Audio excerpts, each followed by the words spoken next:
Welcome to Lily, the voice of Alice von Hildebrand. My name is John Henry Crosby, founder and president of the Hildebrand Project. We now continue our series, A Night for Truth. Special thanks to our series sponsor, the University of Dallas, the Catholic University for Independent Thinkers. In today's world, finding the right college is difficult. At the University of Dallas, we believe in the radical idea that universal truth still exists, and that the best thinkers of Western civilization are more relevant than ever. Rooted in Catholic tradition and welcoming to all, UDallas is a place where faith and reason unite in the pursuit of truth. Here you are free to seek the true, the good, and the beautiful, without compromise. Learn more at udallas.edu/Lily. In this episode, Lily concludes her discussion on Hildebrand's views of love and marriage. She explores the dangers of idolizing one's spouse or child, how grace builds upon and enriches nature, and the Catholic understanding of marriage as a sacrament. She further emphasizes that the Church's teaching on these matters is not a constraint, but a protection of the profound spiritual realities involved in love and marriage. Now, here's Lily. You know, I was speaking about the limits and the dangers of a purely natural love. The limits, because I am limited. Love and because untouched by the supernatural. Because there is a discrepancy between what I would like to give to the beloved, and then I discover my poverty.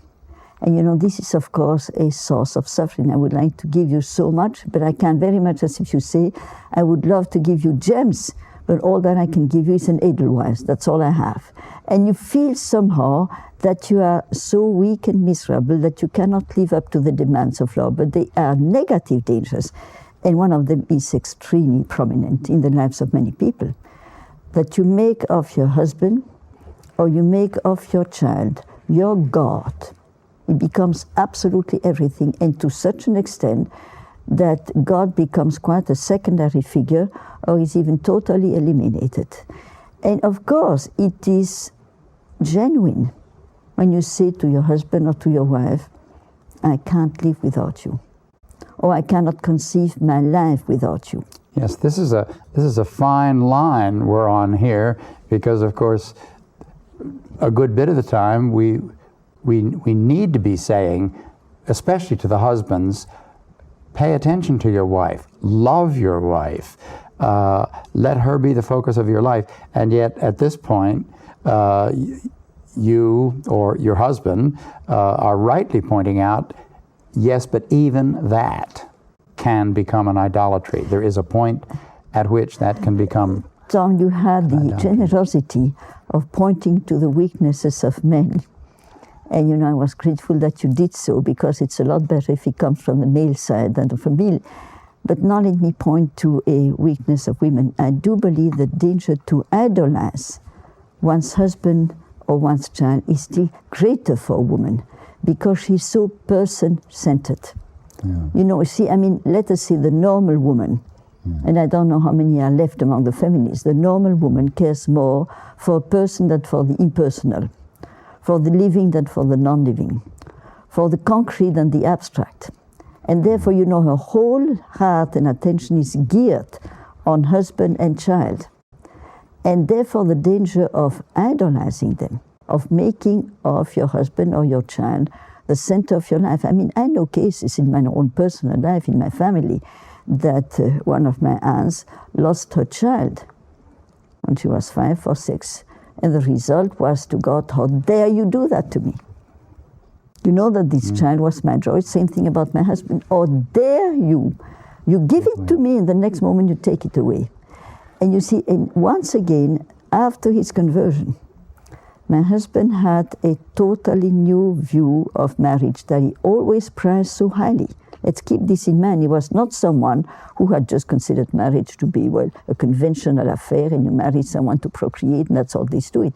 It was for him, always, already as a child, as a boy, say the most greatest human gift. That is something. And simultaneously, after his conversion, between 12 and 14, 12 when he got married and 14 when he converted, and he said to me many times, so totally new dimension opened up that I had not suspected before. You see, the very moment when you embrace your wife, that not only you embrace this lovable, attractive, sweet, and so on and so on, but someone who is a child of God, made to his image and likeness, for whom Christ has died on the cross. You see your wife as a being, or your husband as a being, infinitely precious in God's eyes. You know that he's going to Mass in the sacrament and that the Holy Trinity is living in his soul. And this increases your reverence and this increases your gratitude.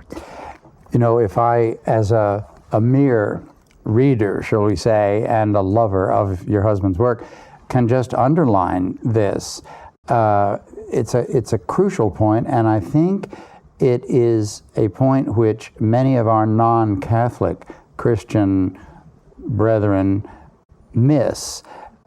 This is a profoundly Catholic point of view, namely that the supernatural does not override and efface nature, nor, on the other hand, does it cramp nature. I think a lot of non-religious people think, oh, so-and-so became a Christian, now they've put themselves in a straitjacket.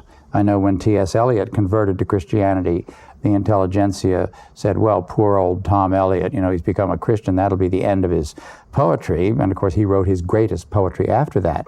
And there is a theme which your husband strikes again and again and again, and most especially in this question of love and of marriage, and that is that the supernatural, that is grace, takes the natural, for example, the best that culture can give, which he grew up in the middle of in Florence, and with his own massive knowledge of and appreciation for music, for philosophy, for poetry, and for painting, for architecture, for landscape, you just name it. All the best. Yes.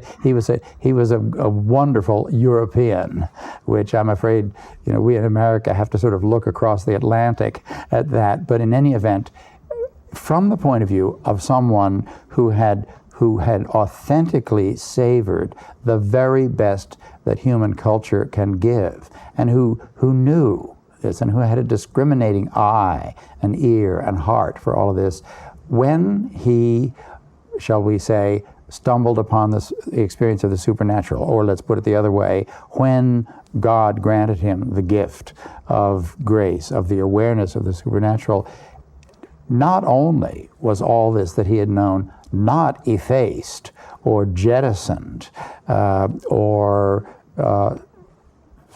swept aside, but rather it came to true and glorious flower and fruit. And of course, it's a very Catholic doctrine that grace builds on nature. It was purified, it was transfigured, and it found its true fulfillment. Yes. You know that all natural values, when they're unrelated to the supernatural, are in some way incapable of fully blossoming. Yes. And this is something that he felt very, very profoundly, the very moment that he saw his beloved, his wife, as being a child of God. Yeah. You know, in this very moment, a totally new dimension opened up that he had not suspected before. He always says to me, it was overwhelming. And in some way, you can never get used to it. You see, don't forget that in the Roman Catholic Church, there's a very strong emphasis on the fact that marriage is a sacrament. And the sacrament means a visible sign of grace. It is something so overwhelming when you realize that when the husband embraces his wife, and he has a right attitude and she has a right attitude, it is an increase of grace and a glorification of God. But I mean, this implies, so to speak, this triangular relationship, that I don't go to the one that I love directly.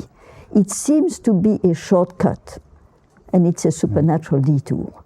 The faster, the deepest way to reach another person is to go through Christ. And in this very moment, what happens is that all my poverty, all my misery, all my faults, all my mistakes are compensated by the love of Christ, and then I partake of his love for the beloved. And then, of course, this prevents me from making of the loved one an idol, which is, it is a danger. the happier the marriage is, the more you feel you cannot live with another person. You're going to say, how am I going to breathe? How am I going to breathe is not there. You know, this is something that you feel very deeply. And then, of course, the potential resentment and bitterness against God. How dare you do that to me? You claim that you love me, and you take away the person that was my joy. How am I going to live tomorrow? And the very moment that you go through Christ, you understand that you can never lose the one that you love in Christ. Indeed, and a minute ago you spoke of this this mystery and this tremendous enriching of the entire business through grace, through the supernatural, as a sacrament, which is something which is almost totally absent from and totally misunderstood by those, either religious or non-religious, outside the Catholic Church. If you ask your average passerby, shall we say, what they think about the Catholic Church's attitude toward love, toward the sexes, toward the marriage, they say, oh, the Catholic Church is hopelessly strict, they're against sexuality, you become a Catholic and there goes all your fun, which is the precise opposite of the truth. The reason the Catholic Church is strict is the same reason that the Tower of London is built the way it is, with strong walls, because in there are the crown jewels. And you don't have them out in a kiosk in a flea market. They're there in the Tower of London, and thank God Must be protected. for the Tower of London, which enshrines those crown jewels.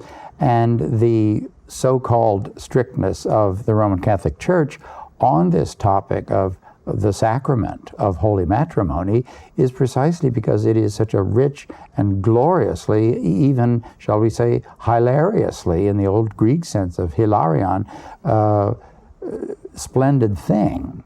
And understood with this point of view that your husband stresses in his work on marriage, the physical becomes the vehicle and the agent of the spiritual, and that is a notion which is right at the center of the Roman Catholic faith, and which is very little understood by those outside the Orthodox or the Catholic. Not only very little understood, but misunderstood. You see, the Church is a mother, and every loving mother can at time and must at time exercise holy severity, a severe mercy, because she knows that if I follow the trend of my nature, if I follow the spirit of the time, if I follow whatever wish or desire happens to arise in me, I'm going to wreck the beauty of the love that has been given to me. So she must guide me. She must say, don't go there. This is perilous. This is dangerous. Keep away from so and so. This is what every single loving mother does. And so today, you know, at times when I constantly hear, oh, the Church is not compassionate. No, suppose that I know that someone is on drugs, or someone leads a wild life, or someone is just killing himself by drinking alcohol and that sort of thing. And I'm so, quotes, compassionate that I say, oh, you love brandy, I'll bring you another bottle. Or you like to have drugs, there is a needle. Or you would like to go from woman to woman, I tell you there's one across the street that you would like to enjoy. In this very moment, I'm the person's enemy. If I truly love you, and if you truly love me, you have to keep warning me of the dangers that are going to ruin my relationship to the world, to God, and to myself. I'm afraid the word compassion has come to mean, has come to be synonymous with the word sentimentalism.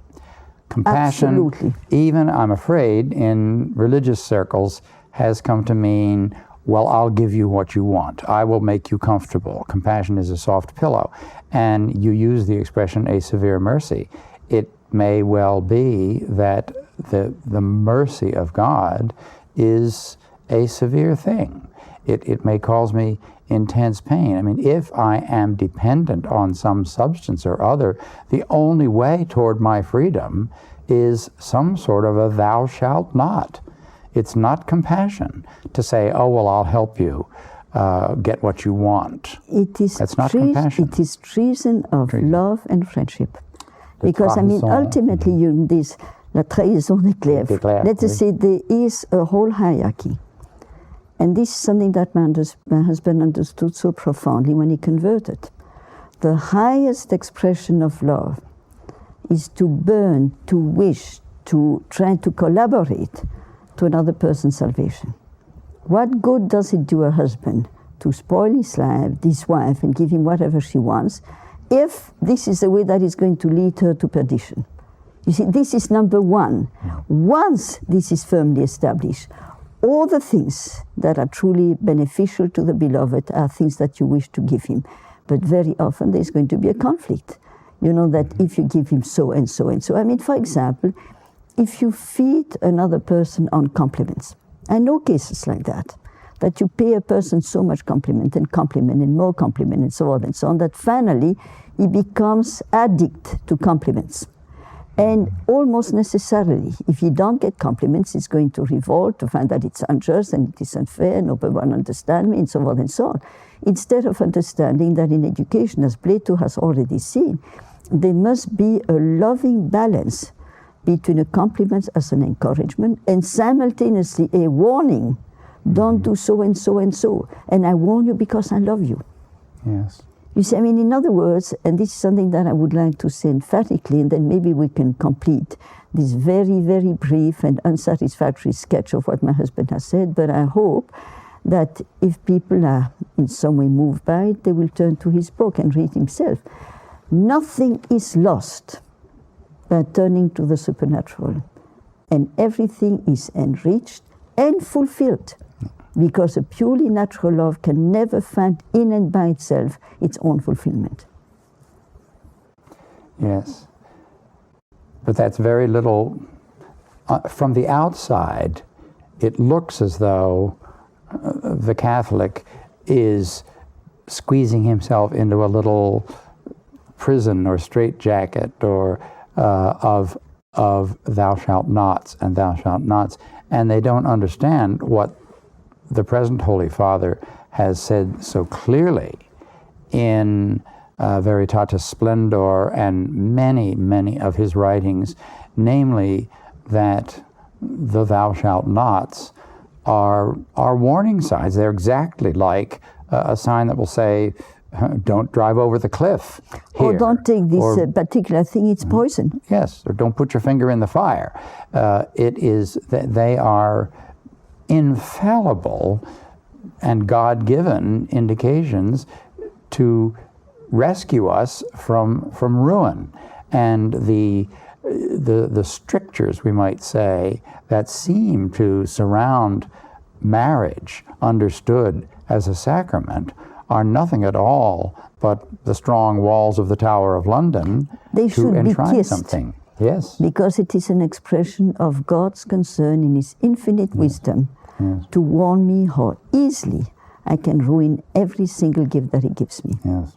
And so, I mean, it is so crucial to understand nothing is lost, but every natural value is fulfilled in the sacraments of matrimony. And this is what you find, for example, in the lives of saints like Saint Henry in Germany and his holy wife Cunegund.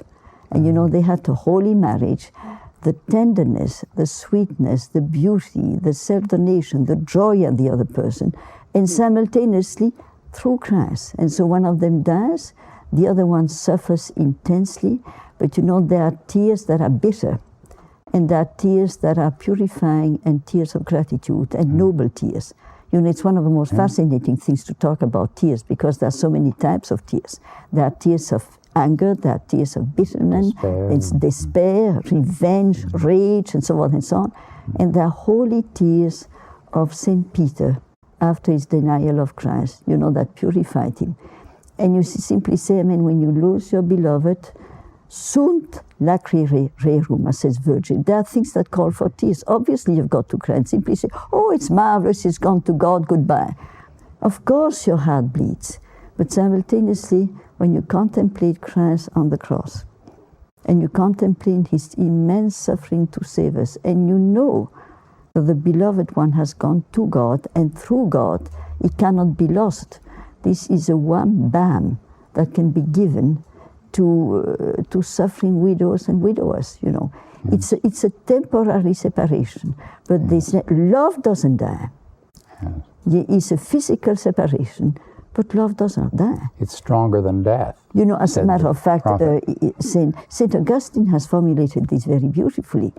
If I love my husband, supernaturally speaking, it's not less love, it is more love. It is not so that I love him then as I love my neighbor. You know, it's something which is maybe a little bit, could be confusing in Catholic teaching, that you see supernatural love is love of God and neighbor, and natural love is love of husband and wife and siblings and friends. And my husband says every love, marriage, friendship, love of siblings, must be brought in the supernatural life. And then it becomes more glorious, more beautiful, and it's not so that I love my husband as I love my next door neighbor. But all the qualities of natural law are there, transfigured. St. Augustine puts it beautifully, and he says, quanto nociores, tanto cariores. The more you know, the more you love. And obviously, I know my husband, and he knew me infinitely better than I can know in any other person. And so, once again, when you truly meditate on the glorious beauty of Catholic teaching, you go on your knees and you thank God. Yes. God, who am I that I have received this gift? Please do not allow me not to live it up, not to be grateful, not to understand that it is, and even in their sacrifices and restrictions, this is all going to benefit the love that I have for my husband. I mean, very much as when you prune a tree, it's not to make it weaker, it is to make it stronger. I've often thought, as a matter of fact, I suppose I could truthfully say, I always think when I'm reading your husband's books, particularly his books on man and woman and on marriage and love, I find myself saying to myself, what a tremendous privilege to have been loved by Dietrich von Hildebrand, to be the woman who was loved by Dietrich von Hildebrand. I hope you well, I was definitely know how fortunate you are, definitely Lily. Unworthy of it. And you know, this is what happens when you become a widow. And suddenly you realize all the opportunities that you have missed of showing your love, of being grateful, of being alert, of, you know, I suddenly feel so dreadfully that I have not lived up to all the possibilities that were given to me. And all that I can say is to say to God, well, that's what I am without your help. But you can make up for it in some way and still give me time enough on this earth that I can fully, change and become the sort of a person that he wanted me to become. And definitely, he must have been disillusioned. But you have to remember as well that there was something in you that the gigantic soul of Dietrich von Hildebrand saw. You know, when I was 19 and I met him for the first time, there was something in me that said, that's what you've always been looking for. You know, his love for truth, his dedication, his selflessness, his ardor, you know, his being centered on the supernatural was for me one of the great gifts of my life. And it is interesting, not only my case, but the case of many of his students. You know, particularly I think of this Jew who converted and became a Carthusian monk. And he died about 3 or 4 years ago. He was very close to Father Groeschel. He founded the first Carthusian monastery in Vermont. And I had the privilege, even though it's very difficult, to see him 3 or 4 times. And every single time we're talking about my husband and what happened to him the very moment that he made his acquaintance. You know, he was a Jew, and he was looking for some sort of solution to life's problems. And he went to Columbia and started to take philosophy and was bitterly disillusioned. And quite accidentally, someone said to him, you know, there's someone at Fordham called Dietrich von Hildebrand. You know, maybe that is a person that you would be interested in. And he went there and he entered the classroom after 5 minutes, says, that's it. And then, of course, the Jesuits knew that he was not a Catholic and said to him, Neil, we know that you are not a Catholic. Don't you feel that we're going to put any pressure on you to enter the church. And he repeated that to my husband, and as he was a lion, he said, "What do you mean? Neil, I would walk to the very end of this earth to gain for you the grace of becoming a Roman Catholic." A few months later, he entered the church. My husband was his godfather. Thank you for listening to Lily, the voice of Alice von Hildebrand. We hope you enjoyed this episode. New episodes of Lily are released every week. Please share our podcast with your friends and family, and subscribe on Spotify or wherever you get your podcasts. If you would like to support the production of this podcast, we invite you to become a monthly donor or to give a one-time gift.